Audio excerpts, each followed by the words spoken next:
दुनिया के हर इंसान के मन में कभी न कभी यह प्रश्न अवश्य उठता है कि आखिर जीवन और मृत्यु का रहस्य क्या है।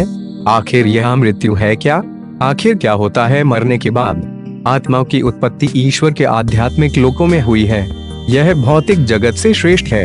व्यक्ति के जीवन का आरंभ तब होता है जब माता द्वारा गर्भ धारण करते समय आध्यात्मिक लोक से आई आत्मा का भ्रूण के साथ संयोग होता है।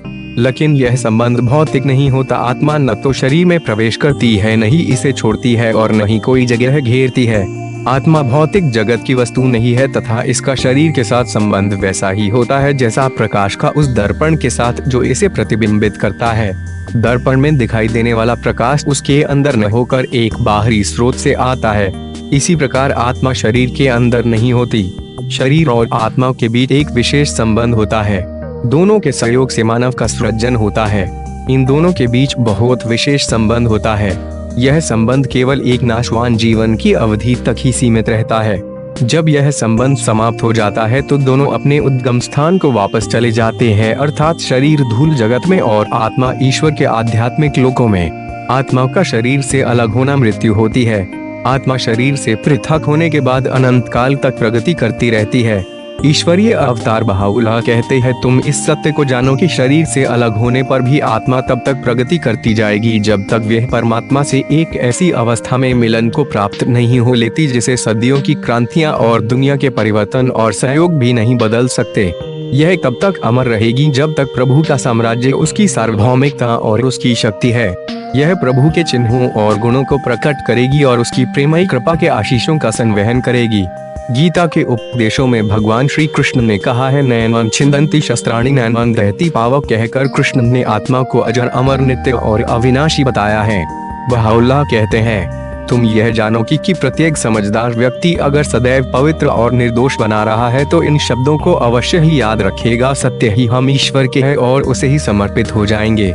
मनुष्य की शारीरिक मृत्यु के रहस्यों और उसकी अनंत यात्रा को प्रकट नहीं किया गया है। ईश्वर के न्याय की सौगंध यदि इन्हें प्रकट कर दिया जाए तो कुछ लोगों को उनसे ऐसा भय और दुख उत्पन्न होगा कि वे खत्म हो जाएंगे, जबकि अन्य लोग ऐसे आनंद से भर उठेंगे कि मृत्यु की कामना करने लगेंगे और निरंतर महाशक्तिशाली प्रभु से प्रार्थना करेंगे कि शीघ्र ही उनको अंत की प्राप्ति हो ताकि इस महानंद में वे विलीन हो सकें। मनुष्य की उत्पत्ति और उसकी उत्पत्ति का उद्देश्य। मनुष्य की उत्पत्ति माँ के गर्भ में शरीर और आत्मा के मिलन से हुई है। वहाँ उसने मानव अस्तित्व की वास्तविकता के लिए क्षमता और संपन्नता प्राप्त की। माँ के गर्भ में मनुष्य ने नाक, कान, हाथ, पांव, यहाँ तक कि पूरा शरीर का विकास हुआ है। वहाँ इन अंगों की कोई आवश्यकता नहीं थी क्योंकि ना ही वहाँ हाथ से काम करना था, ना ही पांव से चलना था, मगर उनका वहाँ विकास होने के पीछे एक उद्देश्य था। माँ के गर्भ से इस दुनिया में आना था और इन सभी अंगों और शरीर की आवश्यकता इस दुनिया में होगी, इसलिए माँ के गर्भ में इनका विकास हुआ। इसी प्रकार इस दुनिया में आने का एक उद्देश्य है। मनुष्य के जीवन का उद्देश्य, बहाउल्लाह कहते हैं, मनुष्य अपने सृष्टा को जान सके और उसका सानिध्य प्राप्त कर सके। इस सर्वोत्तम तथा परम श्रेष्ठ उद्देश्य की पुष्टि सभी धार्मिक ग्रंथों में की गई है। जिस किसी ने भी दिव्य मार्गदर्शन के दिवास्रोत प्रभु को पहचाना है और उसके पावन दरबार में पदार्पण किया है, वे प्रभु के निकट आया है, उसने प्रभु के अस्तित्व को पहचाना है। जो कोई भी उसे पहचाने में असफल रहा है वे ईश्वर से दूर होने का दुख उठाएगा। मनुष्य भौतिकता में इतना डूबा होता है कि उसे अपने मूल उद्देश्य याद नहीं रहता। वह यहाँ ऐसे धन संपदा इकट्ठा करना शुरू कर देता है जैसे उसे मृत्यु ही नहीं आनी है। ईश्वर ने उसे हमेशा हमेशा के लिए पृथ्वी पर भेज दिया है।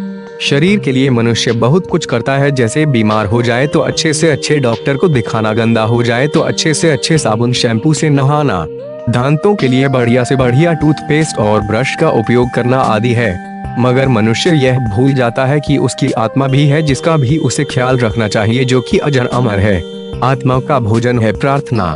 इसलिए हमें रोज सुबह शाम प्रार्थना व पवित्र ग्रंथों में से ईश्वर के शब्दों का पाठ करना चाहिए, जिससे हमारी आत्मा स्वस्थ रहे व ईश्वरीय लोक में हमारी आत्मा स्वस्थ लौटे।